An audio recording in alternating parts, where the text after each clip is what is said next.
உணர்ந்து தேவ சமூகத்திலே காணப்படுவோம். கர்த்தர் பெரியவர். நாம் வழக்கமாய் தியானிக்கிறபடி தேவனுடைய வழிகள் ஆச்சரியமானவைகள் என்கிறதன் அடிப்படையில் இன்றைக்கு கர்த்தர் பேச தந்திருக்கிற வார்த்தை கர்த்தரின் சத்தம். கர்த்தரின் சத்தத்தில் ஏராளமான காரியங்கள் பேசலாம். ஒரு சில காரியங்களை இன்றைக்கு நாம் தியானிக்க கர்த்தர் நமக்கு உதவி செய்கிறார். தேவனுடைய சத்தத்தை கேட்டவர்கள் ஏராளமான பேர். ஆபிரகாம், ஈசாக்கு, யாக்கோபு, மோசே, எலியா, இன்னும் தானியேல், தாவீது, புதிய ஏற்பாட்டில் அநேக பக்தர்கள், அப்போஸ்தலர்கள் எல்லாரும் தேவனுடைய வார்த்தைகளை கேட்டார்கள். கர்த்தருடைய சத்தம். இன்றைக்கு நம்முடைய வேதாகமத்திலே கர்த்தருடைய சத்தத்தை முழங்க பண்ணி அவர் எழுதி தந்திருக்கிறதான வார்த்தை, பரிசுத்த ஆவியானவர் ஏவுதலினாலே எழுதப்பட்டிருக்கிற வார்த்தைகள் நாம் வேதாகமத்திலே நாம் பார்க்கிறோம். அவருடைய சத்தம் நாம் கேட்க வேண்டுமென்றால் அவருடைய வேத வசனத்தை நேசித்து வாசித்து தியானிக்கும் போது கேட்கலாம். ஆலயத்திற்கு சென்று கர்த்தருடைய வசனங்களை கேட்கும்போது அவருடைய சத்தத்தை நாம் கேட்கலாம். நம்மிடத்திலே தனியாகவும் கர்த்தர் முழங்க பண்ணி பேசுகிறார், தைரியப்படுத்துகிறார். கர்த்தருடைய சத்தம் நமக்கு மிகவும் விலையேறப்பட்டது. கர்த்தர் மகத்துவமான காரியங்களை செய்கிறார். ஒரு சில காரியங்கள் மட்டும் நம்ம தியானிப்போம். யாத்திராகம புஸ்தகம் 20ஆம் அதிகாரத்திலே நாம் என்ன பார்க்கிறோம் என்றால், மோசே 40 நாள் இரவு பகலாக உபவாசம் பண்ணி ஜெபம் பண்ணி தேவன் கொடுத்த கட்டளைகளை பெற்றுக்கொண்டு வருகிறார். கர்த்தர் மோசையோட பேசினார். அதை 18ஆம் வசனத்திலே பார்க்கிறோம். 20ஆம் அதிகாரம், யாத்திராகமம் 20ஆம் அதிகாரம் 18ஆம் வசனம் 19 வசனத்தை வாசிக்கிறேன். ஜனங்கள் எல்லோரும் இடிமுழக்கங்களையும் மின்னல்களையும் எக்கால சத்தத்தையும் மலை புகைகிறதையும் கண்டார்கள். அதை கண்டு ஜனங்கள் பின்வாங்கி தூரத்தில் நின்று மோசேயை நோக்கி, நீர் எங்களோட பேசும், நாங்கள் கேட்போம். தேவன் எங்களோட பேசாதிருப்பாராக, பேசினால் நாங்கள் செத்து போவோம் என்றார்கள். அப்படின்னா தேவனுடைய சத்தம் முழக்கம் உள்ளது. தேவனுடைய சத்தம் வல்லமை உள்ளது, பயங்கரமானது, நடுக்கம், பயம் உண்டாக்கும். ஆகையினாலே கர்த்தர் மோசையோடு பேசினது அவங்களுக்கு எப்படி கேட்டது? இடி முழக்கம் போல, மின்னல்கள் உண்டானது போல, எக்கால சத்தம் வருகிறது போல கேட்டது. இதுபோல சவுல், பின்பு பவுல் என்று அறியப்படுகிறதான சவுலை சந்தித்ததான இயேசு கிறிஸ்து என்னை எப்படி சந்தித்தார்? ஒளியை பிரகாசிக்க பண்ணி சந்தித்தார். அப்போஸ்தலர் 9ஆம் அதிகாரத்திலே 6வது வசனத்தை வாசிக்கிறேன். அப்போஸ்தலர் 9ஆம் அதிகாரம் 6வது வசனம். அவன் நடுங்கி திகைத்து என்று சொல்கிறார். ஒளி அவரை சுற்றியது. முள்ளில் உதைக்கிறது உனக்கு கடினமாம் என்று சொல்லப்பட்டது. அந்த சத்தம் நடுங்கி திகைத்து என்று சொல்லப்படுது. அடுத்தால கேட்கிறார், ஆண்டவரே நான் என்ன செய்ய சித்தமாயிருக்கிறீர்? கர்த்தருடைய சத்தம் கேட்கும்போது இனிமையானது, அது நியாய தீர்ப்புக்குரியது. கர்த்தர் ஆசீர்வதிக்கிறதற்கு பேசுகிறார். கட்டளைகள் நியமங்கள் கை கொள்ள வேண்டும் என்பதற்காக பேசுகிறார். பல விதங்களிலே கர்த்தர் பேசுகிறார். கர்த்தருக்கு கீழ்ப்படுகிறவர்கள் கர்த்தருடைய சத்தத்தை கவனித்து பயத்தோடும் நடுக்கத்தோடும் அவரை பின்பற்றுகிறவர்களுக்கு கர்த்தருடைய சத்தம் இனிமையாக இருக்கும், அது ஆசீர்வாதமாக இருக்கும். இங்கே சவுல் ஊழியக்காரரை கொலை செய்யும்படி புறப்பட்டதுனாலே அங்கே அது சவுலுக்கு என்ன உண்டாகிறது? நடுக்கம், திகைப்பு உண்டானது. அதனால் உணர்ந்து கொண்டார், இது தவறு, தான் போகிற வழி சரியல்ல என்பதை உணர்ந்து, நான் என்ன செய்ய சித்தமாயிருக்கிறேன் என்று கேட்டார். நம்முடைய வாழ்க்கையில் பயப்படும் போது, நெருக்கங்கள் வரும்போது கர்த்தரிடத்தில், ஆண்டவரே நீர் என்ன செய்ய சித்தமாக இருக்கிறீர், கர்த்தர் எங்களுக்கு நன்மையானதை அருளுவீர் என்று கேட்கும்போது கர்த்தர் நமக்கு தகுந்த ஆலோசனை தருவார். இங்கே என்ன செய்ய சித்தமாயிருக்கிறீர் என்று கேட்ட சவுலுக்கு கர்த்தர் பேசினார். என்ன சொல்லப்பட்டது? நீ எழுந்து பட்டணத்துக்குள்ளே போ, நீ செய்ய வேண்டியது அங்கே உனக்கு சொல்லப்படும். இது போலதான் கர்த்தர் தேவையான இடங்களிலே தேவையானபடி தகுந்த வார்த்தைகளை கர்த்தர் நமக்கு தருகிறவராய் இருக்கிறார். இன்றைக்கு சங்கீதம் 29 சில காரியங்களை கர்த்தரின் சத்தம் எப்படி மகிமையானது மகத்துவமானது என்பதை அறிந்து கொள்ள கர்த்தர் நமக்கு உதவி செய்வாராக. நம்ம எல்லாரும் கர்த்தருடைய சத்தத்தை பல விதங்களில் கேட்டிருக்கலாம். ஆனால் கர்த்தருடைய சத்தம் மிக மகத்துவம் உள்ளது, வல்லமை உள்ளது. கர்த்தரை துதிக்க வேண்டும் என்று கர்த்தர் எதிர்பார்க்கிறார். இவர்களை எனக்கென்று ஏற்படுத்தினேன், இவர்கள் என் துதியை சொல்லி வருவார்கள் என்பதற்காக கர்த்தர் நம்மை தெரிந்தெடுத்திருக்கும் போது நாம் வீணான கவலைகளையும் பாரங்களையும் குவித்து கொண்டு கர்த்தரை துதிக்க முடியாமல் இருந்தால் இருள் நம்மை சூழ்ந்து கொள்ளும். தேவ மகிமையோ தேவ சத்தத்தையோ அனுபவிக்க முடியாது. இங்கே அந்த வசனத்தில் 29ஆம் சங்கீதத்திலே முதல் வசனத்தில் பார்க்கிறோம், பலவான்களின் புத்திரரே கர்த்தருக்கு மகிமையையும் வல்லமையையும் செலுத்துங்கள். கர்த்தருக்கே அதை செலுத்துங்கள். கர்த்தருக்குரிய மகிமையை கர்த்தருக்கு செலுத்த வேண்டும் என்று கர்த்தர் எதிர்பார்க்கிறார். கர்த்தர் துதிக்கு பாத்திரர், துதிகளின் மத்தியிலே வாசமாயிருக்கிறவர். நாம் கர்த்தரை ஸ்தோத்திரம் பண்ணி அவரை மகிமைப்படுத்துவது அவருக்கு ரொம்ப பிரியம். இங்கே 2வது வசனத்தில் சொல்லப்படுகிறது, கர்த்தருடைய நாமத்துக்குரிய மகிமையை அவருக்கு செலுத்துங்கள், பரிசுத்த அலங்காரத்துடனே கர்த்தரை தொழுது கொள்ளுங்கள். எப்பொழுதும் பரிசுத்தம் நம்முடைய வாழ்வில் இருக்க வேண்டும். ஞாயிற்றுக்கிழமைகளில் ஆராதனைக்கு போகும்போது மட்டுமல்ல, எல்லா சூழ்நிலைகளிலும் பரிசுத்தமான வார்த்தைகளை பேசி பரிசுத்தமான யோசனைகளை யோசித்து நல்ல காரியங்களை நாம் நடப்பிக்கிறவர்களாய் பரிசுத்த அலங்காரமுடைய, அது ஒரு அலங்காரம். பரிசுத்தம் என்று சொல்லுவது அலங்காரம். அநேகர் இந்த உலகத்துக்குரிய அலங்காரத்தை பெருசாக நினைக்கிறார்கள். ஆனால் பரிசுத்த அலங்காரம் மிக பிரயோஜனம் என்பதை இந்த வசனத்திலிருந்து நாம் அறிந்து கொள்கிறோம். 3வது வசனத்திலே கர்த்தருடைய சத்தம் தண்ணீர்களின் மேல் தோணிக்கிறது. தண்ணீர்கள் என்று நாம் பார்க்கும்போது ஆதியாகமம் 1ஆம் அதிகாரத்திலே தேவன் அண்டசராசரங்களை சிருஷ்டித்தார், வார்த்தையினாலே சிருஷ்டித்தார். ஆனால் 2வது வசனம், எல்லா தேவனுடைய சிருஷ்டிப்பு எல்லாம் நல்லது, அவர் தவறு இழைக்கிறவர் அல்ல. ஆனால் 2ஆம் வசனத்தில் என்ன பார்க்கிறோம் என்று சொன்னால், பூமியானது ஒழுங்கின்மையும் வெறுமையுமாய் இருந்தது, ஆழத்தின் மேல் இருள் இருந்தது, தேவ ஆவியானவர் ஜலத்தின் மேல் உலாவிக் கொண்டிருந்தார் என்று சொல்லப்படுது. அந்த ஜலத்தின் மேல் உலாவுகிற கர்த்தர், தண்ணீர் ஆழமான தண்ணீர், ஆழத்தின் மேல் இருள் இருந்தது என்று சொல்லப்படுகிறது. அப்படிப்பட்ட இடத்திலே பரிசுத்த ஆவியானவர் உலாவி அவர் சரியான சிருஷ்டிப்பை யாரும் தடுக்க முடியாது. லூசிஃபரோ எந்த பிசாசோ தேவனுடைய வல்லமையோ தேவனுடைய கிரியைகளையோ அழிக்கவோ தடுக்கவோ முடியாது.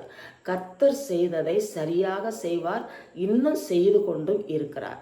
ஆகையினாலே இந்த வசனத்தில் நாம் பார்க்கிறோம், தொடர்ந்து 1ஆம் அதிகாரத்தில் தேவன் எவ்வளவு மேன்மையாக தேவன் தம்முடைய சிருஷ்டிப்பை ஒழுங்குபடுத்தினார் என்பதை நாம் பார்க்கிறோம். இந்த வசனத்தில் 3வது வசனத்தில் 29ஆம் சங்கீதத்தில் 3வது வசனத்தில் மகிமை உள்ள தேவன் முழங்குகிறார். அவருடைய சத்தம் முழக்கமாக இருக்கிறது. பல இடங்களிலே அவர் முழங்கி இருக்கிறார். சங்கீதம் 46 நாம் வாசிக்கும்போது, சங்கீதம் 46 6வது வசனத்தை வாசிக்கிறேன். ஜாதிகள் கொந்தளித்தது, ராஜ்யங்கள் தத்தளித்தது, அவர் தமது சத்தத்தை முழங்க பண்ணினார், பூமி உருகி போயிற்று. இதெல்லாம் கர்த்தர் செய்கிறவர். பல செய்திகள் நமக்கு காதில் வந்து எட்டுது, என்ன ஆக போகிறதோ என்று நாம் திகைக்கிறோம். ஆனால் கர்த்தருடைய வல்லமை, கர்த்தருடைய சத்தம் அவர் முழங்கும் போது அது பயங்கரமாக இருக்கும். எப்படி இருக்கும்? ஜாதிகள் கொந்தளிக்கும். அதெல்லாம் கொந்தளித்தாலும் ராஜ்யங்கள் தத்தளிக்கும். ஆளுகைகள் எல்லாம் சமாதானமற்று போகும். ஆனால் கர்த்தர் தமது சத்தத்தை முழங்க பண்ணுவார். அவருடைய வார்த்தை, அவர் சொல்ல ஆகும் கட்டளையிட நிற்கும். பூமி உருகி போயிற்று என்று சொல்லப்படுகிறது. அடுத்தது, சேனைகளின் கர்த்தர் நம்மோடு இருக்கிறார். யாக்கோபின் தேவன் நமக்கு உயர்ந்த அடைக்கலமானவர். யாருக்கு?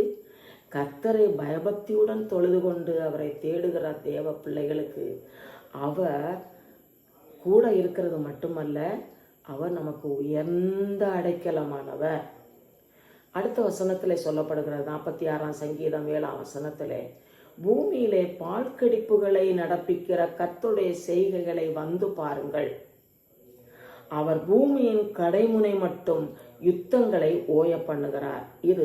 இந்த வார்த்தை கர்த்தர் நமக்கு இன்றைக்கு தீர்க்க தரிசனமாக தருகிறார். நம்முடைய தேசத்துக்காக இருந்தாலும் சரி, உலக நாடுகளுக்காக இருந்தாலும் சரி, இது கர்த்தருடைய வார்த்தை, கர்த்தருடைய சத்தம். அவர் முழங்க பண்ணுகிறார். என்ன? பூமியிலே பால்கடிப்புகளை நடப்பிக்கிற கர்த்தருடைய செய்கைகளை வந்து பாருங்கள். அவர் பூமியின் கடைமுனை மட்டும் யுத்தங்களை ஓய பண்ணுகிறார்.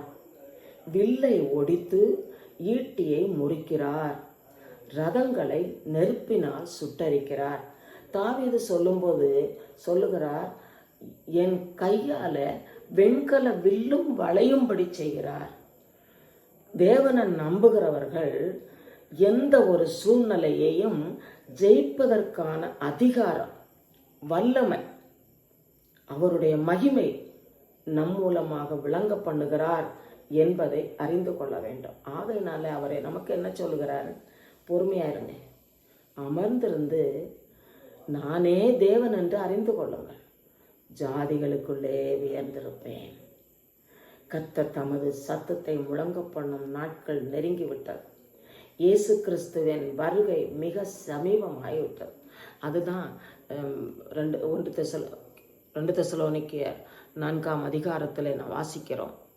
என்ன வாசிக்கிறோம் என்றால், பிரதான தூதனுடைய சத்தத்தோடும் தேவ எக்காலத்தோடும் பெரிய ஆரவாரத்தோடும் அவர் இறங்கி வருவார். எதுக்காக வருகிறார்? பயபக்தியாய் பரிசுத்தமாய் வாழ்ந்த கர்த்தருடைய பிள்ளைகளை தம்முடனே நித்தியமாக வாழ்வதற்கு அவர் சேர்த்து கொள்ள வருகிறார். யாராய் இருந்தாலும் கர்த்தருடைய சத்தத்தை கவனித்து கர்த்தர் நமக்கு தந்திருக்கிற வேத வசனங்களை வாசித்து கீழ்ப்படுகிறவர்கள் அவர்கள் ஆசீர்வதிக்கப்பட்டு இருப்பார்கள். அவர்களுக்கு எதிராக இருக்கிற யுத்தங்களை அவர் ஓய பண்ணுவார். வில்லை ஒடித்து ஈட்டியை முறித்து ஜெயம் தருவார். எப்படி ஜெயம் தருவார்? செங்கடலிலே இஸ்ரவேல் ஜனங்கள் உலர்ந்த தரைவழியாக நடந்து சென்ற இடத்திலே பார்வோனும் சேனையும் எதிராய் வந்தார்களே, அவர்களுடைய சேனைகள், ரதங்கள், குதிரைகள், வீரர்கள் எல்லாரும் என்ன செய்தாங்க? கடலுக்குள்ளே அமிழ்ந்து போனார்கள். இதுதான் கர்த்தருடைய சத்தம் முழங்க பண்ணுவது. கர்த்தருடைய வல்லமை, கர்த்தருடைய மகிமை, கர்த்தருடைய மகத்துவம். 4ஆம் வசனத்தில் வாசிக்கிறேன், கர்த்தருடைய சத்தம் வல்லமை உள்ளது, கர்த்தருடைய சத்தம் மகத்துவம் உள்ளது. இதை நம்ம வெறும் வார்த்தையால் நம்ம நினச்சிடக்கூடாது.